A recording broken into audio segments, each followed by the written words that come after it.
আজকের এই ভিডিওতে আমরা এই ঘরের একটা ফ্যানের রেগুলেটর ফিটিং করব। তো রেগুলেটরটা থাকবে এই খাটের কাছে একটু উপরে, যাতে শুয়ে শুয়ে এটা অন অফ কমাতে বাড়াতে পারে। তো সুইচটা একটু দূরে, এখানে সুইচটা। তো রেগুলেটরটা আমরা এই পাশে দিব।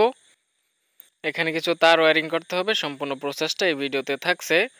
তো রেগুলেটরটা একটু অন্য ধরনের, হয়তো এই ধরনের রেগুলেটর আগে দেখে নাও থাকতে পারেন। এটার স্ক্রুপটা একটু বড় দিতে হয়, কারণ এটার ব্যাক পার্ট সহ স্ক্রুপটা যাতে কাঠের সাথে আটকানো যায়, সেজন্য বড় বড় স্ক্রুপ নিতে হবে। এটা 2 ইঞ্চি স্ক্রুপ। তো সবকিছু এখানে আছে।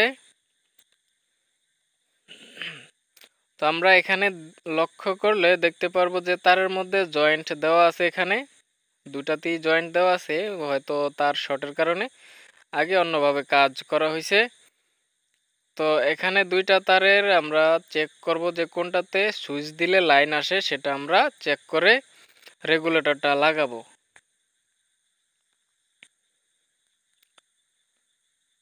তো রেগুলেটর এই ধরনের বড় রেগুলেটর হোক বা ছোট রেগুলেটর হোক, সমস্যা নাই, সিস্টেমটা একই। তো এখানে একটা তার সুইচ থেকে আসছে, আরেকটা নিউট্রাল তার সরাসরি লাইনে আছে। তো আমরা চেক করব সুইচ দিলে এই লাইনটাতেই টেস্টার অর্থাৎ লাইন আসে। তো আমরা এখন এটার মধ্যেই সেই প্রসেসটা করব, রেগুলেটর কিভাবে লাগানো যায়।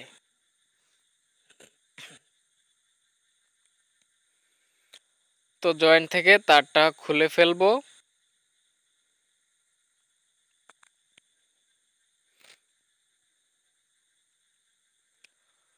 তো যে রেগুলেটরটা আপনাদের দেখানো হয়েছে, এটা কেবি কোম্পানির ফ্যানের সাথে তারা কোম্পানি দিয়ে থাকে এই রেগুলেটরটা।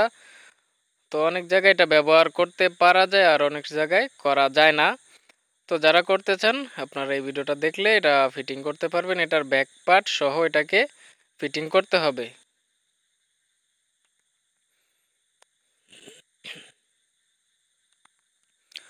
তো আমরা এই যে দুইটা তার খুললাম, তার দুইটার সাথে আলাদা দুইটা তার আমরা এখানে জয়েন্ট দিয়ে নিব, যাতে আমরা আমাদের যে এই জায়গা পর্যন্ত নিচে রেগুলেটরের জন্য লাইনটা নামাইতে পারি।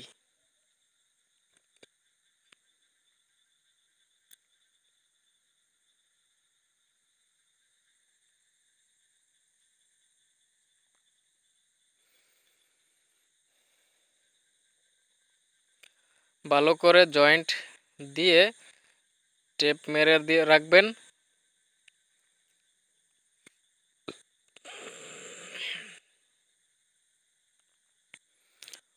তো আমার এই চ্যানেলে অনেক ধরনের ইউটিউবের ভিডিও, ইলেকট্রিক্যাল ভিডিও দেওয়া আছে। চ্যানেল থেকে যদি ঘুরে আসেন তাহলে অনেক ধরনের ভিডিও দেখতে পারবেন। ভালো লাগলে কিছু একটা ভিডিও দেখে যেতে পারেন, আর পরবর্তীতে যেসব নতুন ভিডিও আসবে সেগুলো দেখার জন্য চ্যানেলটা সাবস্ক্রাইব করে রাখতে পারেন। আর এই ভিডিওটা যদি ভালো লাগে একটা লাইক দিয়ে দিবেন। কমেন্টে কোনো মতামত থাকলে সেটাও লিখতে পারেন।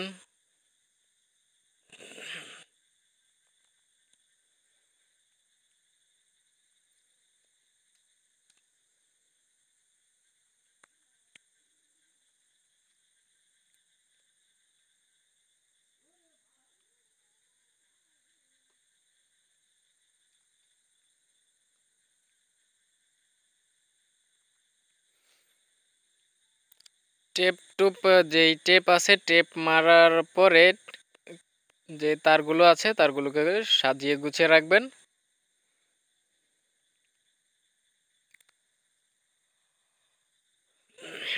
তো আমরা চাইলে তারটা ওইদিকে সোজা করে কেটে তারপরে যে রেগুলেটর কানেকশনটা করতে পারতাম। তো এখানে দেখা যাচ্ছে একটা জয়েন্ট আছে, সেজন্য আমরা তারটা কাটলাম না, জয়েন্ট থেকে খুলে এখানেই কানেকশনটা দিয়ে রাখবো। তো আমাদের তারগুলো আমরা সাজিয়ে রাখবো এখানে, যাতে এলোমেলো দেখা না যায় যতটুক সম্ভব।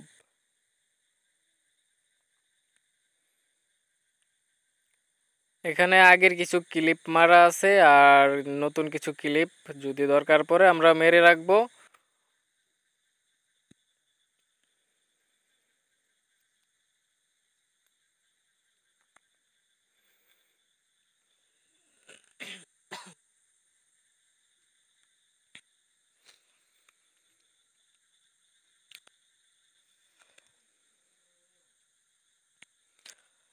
এভাবে করে ক্লিপগুলোকে আটকে দিতে হবে, আর নতুন কিছু ক্লিপ দরকার পড়লে সেগুলো মারতে হবে।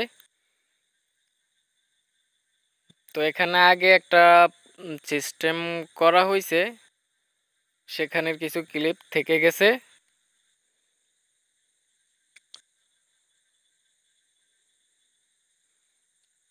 এখানে আমাদের যে ক্লিপ আছে, ক্লিপের নাম্বার 6 mm ক্লিপ ক্লিপ আর যে ক্লিপের যদি আপনার বেশি তার হয় তাহলে আরও বড় ধরনের ক্লিপ মারতে হবে। এখানে 2টা তার, সেজন্য 6 mm যথেষ্ট হয়ে যায়।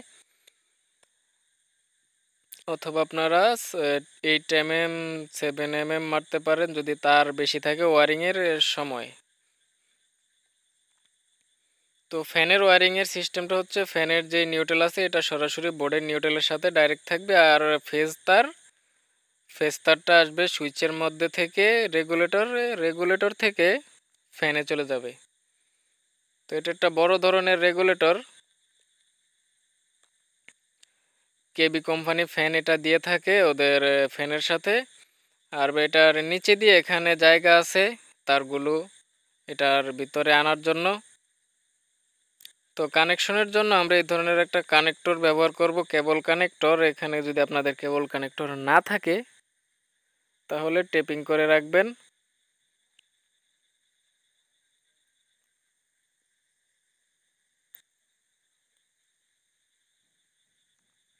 তো যে 2টা তার এখন কানেকশন আমরা করলাম, এই একটা তার হচ্ছে সুইচ থেকে এখানে আসছে, আর একটা হচ্ছে ফ্যান থেকে এখানে আসছে।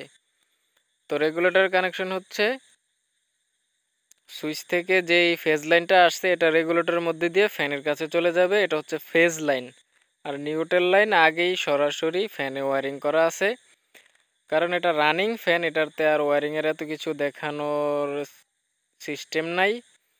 তো রেগুলেটরের সিস্টেমটা এখানে আমি করে দেখাচ্ছি। তো রেগুলেটরে কোনো ফেজ নিউট্রাল নাই, আপনারা যেভাবে খুশি লাগাইতে পারেন। এখানে তার আলাদা আলাদা দিছে, তাতে ঘাবড়ে যাওয়ার সমস্যা নাই, কোনো কিছুতেই হবে না। এখানে আপনারা রেগুলেটর যে কোনোভাবেই লাগান না কেন ঠিকঠাক মতোই ফ্যান চলবে।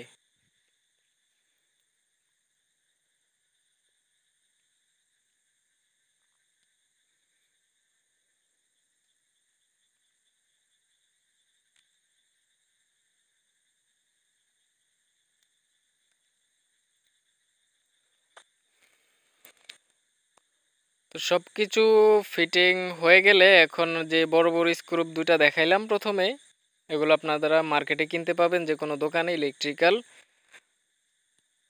সেখান থেকে সংগ্রহ করতে পারেন। আর অথবা এটার সাথে অনেক সময় দেওয়া থাকে, যে রেগুলেটর আছে এটার সাথে স্ক্রুপগুলো দেওয়া থাকে,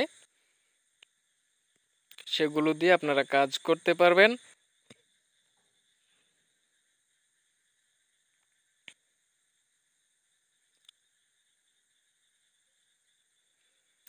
তো রেগুলেটরের বোর্ডটা সোজা রাখবেন যাতে আঁকা বাঁকা দেখা না যায়, এক সাইড উঁচা নেচা যতটুকু সম্ভব।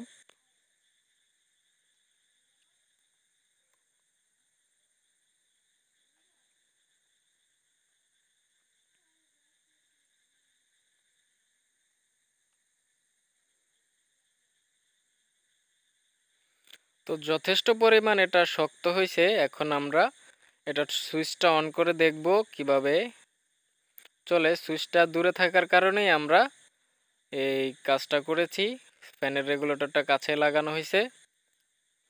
তো আমরা রেগুলেটরটা দিচ্ছি, তখনই দেখতে পারতেছেন যে ফ্যানটা আছে ফ্যানটা ঘুরতেছে। আর এই ফ্যানটা হচ্ছে ডাবল ক্যাপাসিটরের ফ্যান, এটার গতিটা অনেকটাই বেশি। তো গতি বেশি থাকার কারণে আমরা রেগুলেটরটা ব্যবহার করছি, আর এমনিতেও ফ্যানের রেগুলেটর লাগানোটা ভালো। তো ডাবল ক্যাপাসিটর লাগানোর সেই ভিডিওটা আমার চ্যানেলে আছে, অথবা এই ভিডিওর শেষে পেয়ে যাবেন।